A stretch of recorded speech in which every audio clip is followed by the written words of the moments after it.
तपसो माँ ज्योतिर्गमय मृत्योर्मा अमृतम।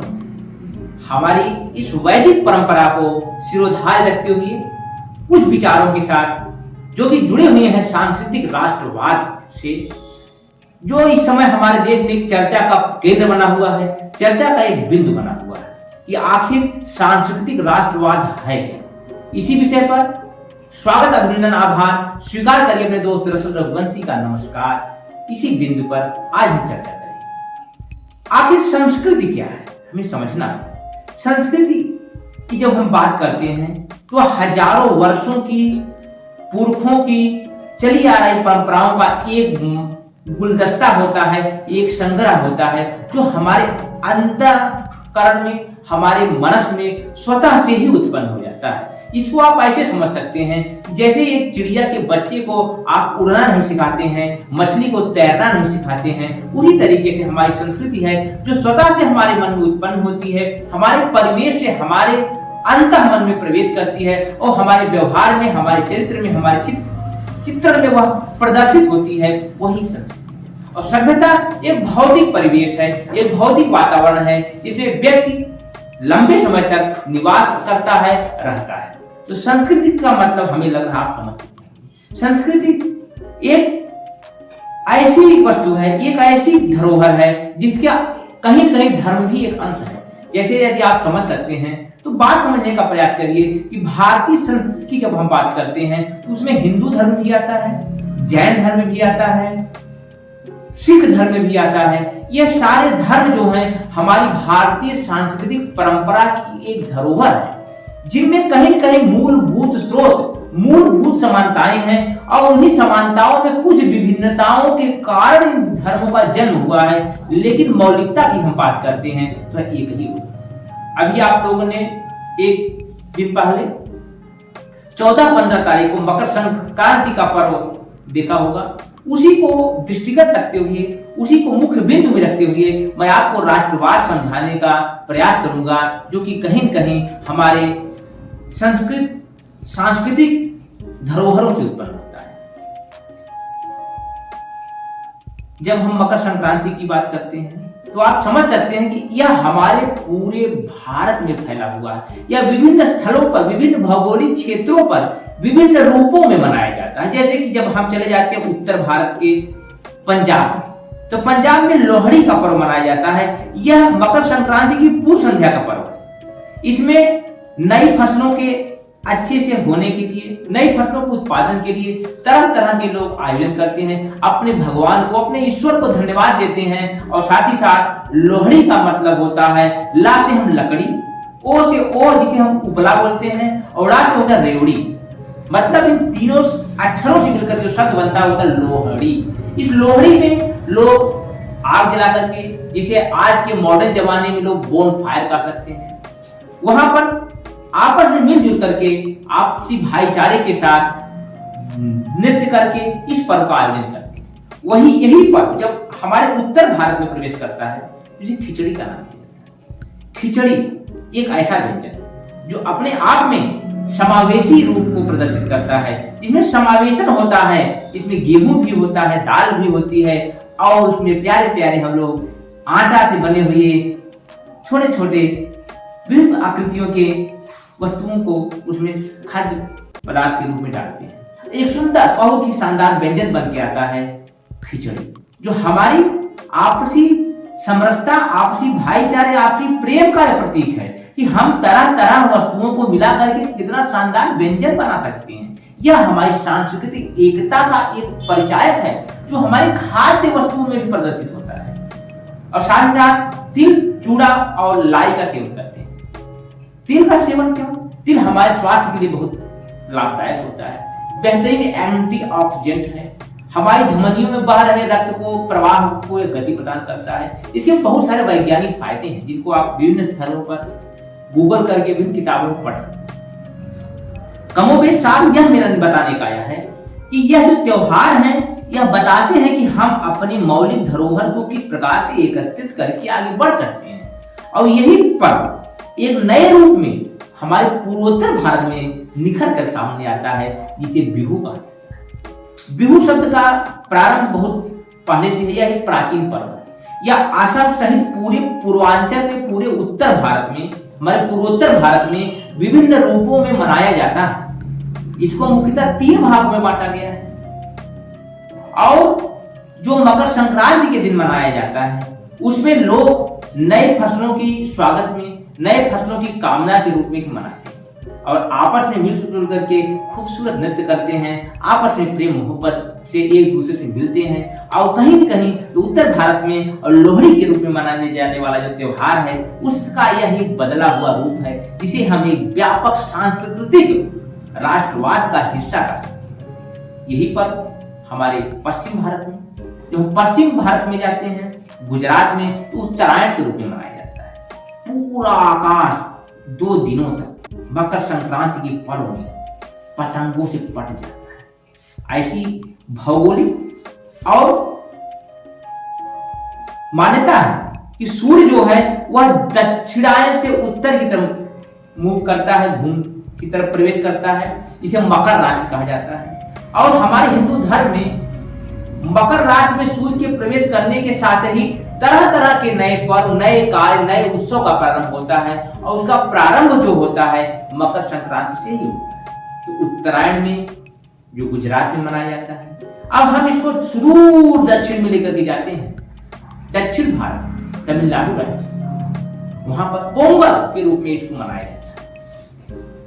यहां पर भी यदि हम मोटी मोटा या फिर थोड़ा सा इसका अध्ययन करें तो कहीं न कहीं इसका जुड़ाव हमारी वैदिक परंपराओं से है, इंद्र देवता से है, जिसे भोगी बिहू के रूप में मनाया जाता है, भोगी पोंगल के रूप में मनाया जाता है।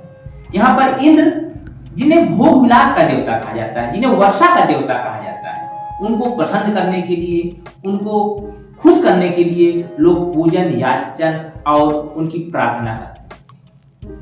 इस प्रकार से वहां शुरुआत होती है पोंगल से। अगले दिन यह 4 दिन का त्योहार होता है। अगले दिन हम अन्य देवताओं की पूजा करते हैं, जिसे सूर्य पोंगल कहा जाता है। हम सूर्य देवता की उपासना करते हैं। मिट्टी के बर्तन में नए चावल से खीर बनाई जाती है और यह खीर हम लकड़ी या उपले पर बनाते हैं, जिससे कि यह स्वादिष्ट बन सके और इसे सूर्य का प्रसाद समझ करके ग्रहण करते हैं। कितनी खूबसूरती है हमारे धर्म, कितनी ज्यादा सांस्कृतिक एकता है, जिसे कि हम सांस्कृतिक राष्ट्रवाद कहते हैं। किसी भी देश की धरोहर होता है संस्कृति। यदि किसी देश की संस्कृति को मिटा दिया जाए तो बाकी चीजें स्वतः ही समाप्त हो जाती है।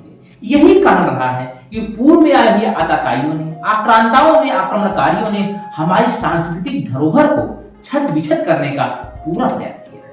और कहीं कहीं उनके ऐसे हमारे धार्मिक स्थल रहे हैं जो हमारी संस्कृति, हमारी एकता और हमारी धरोहर के प्रतीक रहे हैं, उन पर प्रहार करने का प्रयास किया। वापस आते हैं पोंगल। उसके बाद तीसरे दिन मटुक पोंगल मनाया जाता है। ऐसा माना जाता है भगवान शंकर जब धरती से कैलाश की तरफ जाने लगे तो उन्होंने अपने प्रिय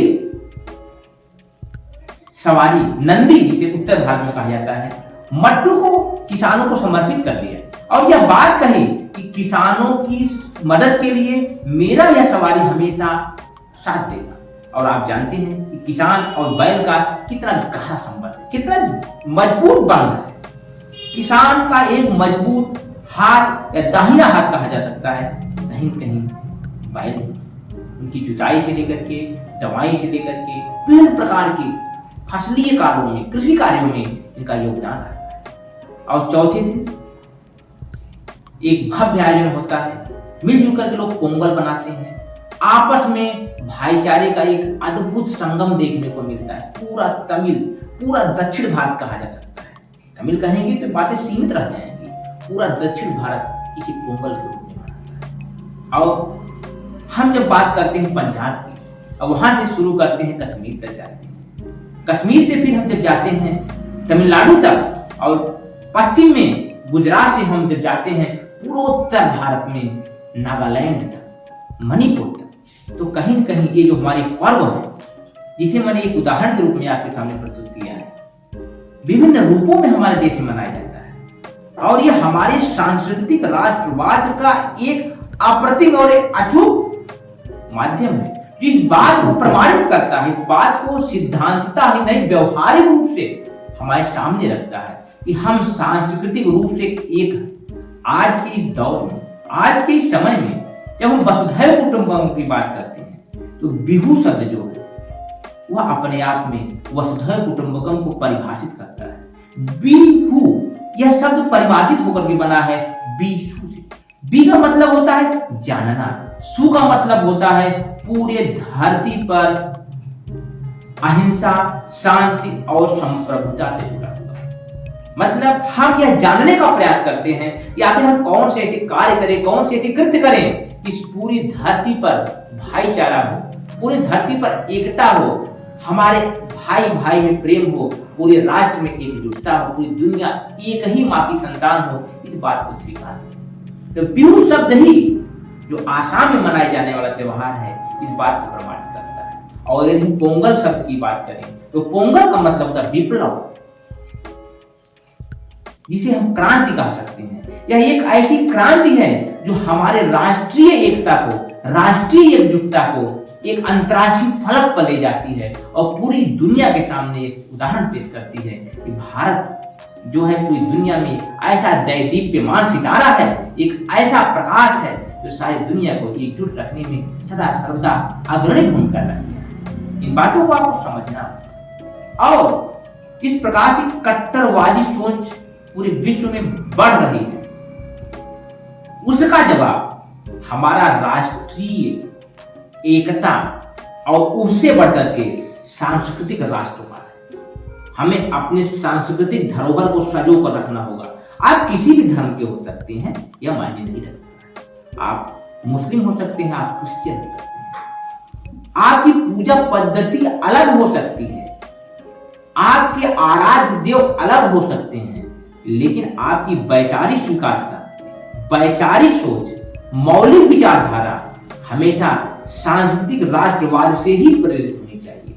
हमें अपने सांस्कृतिक राष्ट्रवाद को अपने निजी धर्म से ऊपर रखना होगा, तभी एक खुशहाल सोने की चिड़िया चमकता हुआ पूरी दुनिया के लिए एक उदाहरण स्वरूप भारत बन। मुझे पूर्ण विश्वास है कि मेरी बातों से आप इत्तेफाक रखते होंगे, मेरी बातों से आप सहमत होंगे, मेरी बातों से आप अपने विचार जोड़ करके जो भी विचार आपके मन में, आपके मन मस्तिष्क में उत्पन्न हो रहे हैं उन्हें कमेंट के माध्यम से मुझ तक प्रेषित करने का प्रयास करिए। मेरा प्रयास होता है कि हम अपने राष्ट्रीय धरोहरों को एकजुट करें, अपने राष्ट्रीय संप्रभुता, राष्ट्रीय एकता और राष्ट्रीय सद्भाव को सदा सदा के लिए प्रेरित करें और तुच्छ राजनीति, तुच्छ सोच, कमजोर विचारधाराओं को जो कि इस देश के लिए खतरा बन सकती है उन्हें समाप्त करें, उन्हें निर्मूल करें।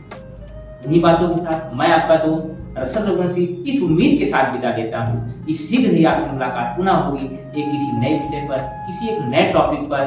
तब तक आप अपने अपनों का ख्याल रखें, खुश रहें, आबाद रहें, प्रसन्न रहें। लेकिन ये गुजारिश, इस चैनल को सब्सक्राइब करें और मेरे इन विचारों को लोगों तक पहुंचाने के लिए, एक सकारात्मक विचारधारा को लोगों से जोड़ने के लिए इस वीडियो को शेयर करें और सबसे जरूरी अपने कमेंट के माध्यम से मुझे तक अपनी बातों को प्रसिद्ध करें। विदा लेता हूँ।